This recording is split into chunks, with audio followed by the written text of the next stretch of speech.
Hello everyone, how are you doing? This is MD Tech here with another quick tutorial.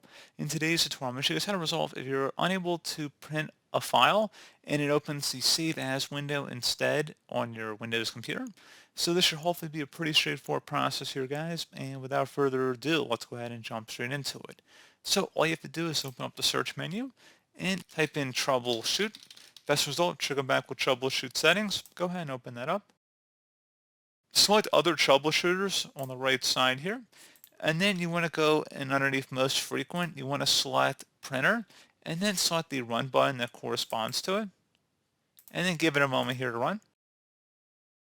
And if it gives any suggestions or feedback, I recommend following along with them here. Something else I recommend trying here as well would be to actually restart both your computer and the printer.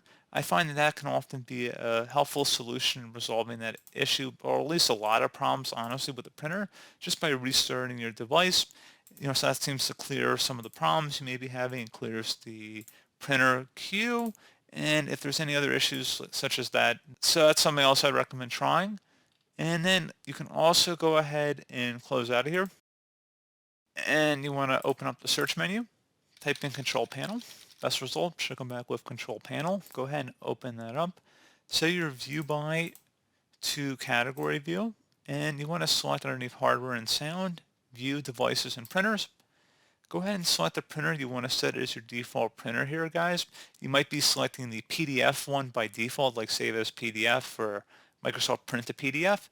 You want to go ahead and actually select the printer you want to set as your default printer, which is probably why you're having that problem, frankly. You're going to go ahead and right click on the printer, and you're going to select set as default printer, again, for the printer you want to set as default, and you will select OK. And that's all you have to do. There'll be a little green check mark next to it, so you'll know that it is currently the default printer. So pretty straightforward process here, guys. I do hope I was able to help you out, and I do look forward to catching you all in the next tutorial. Goodbye.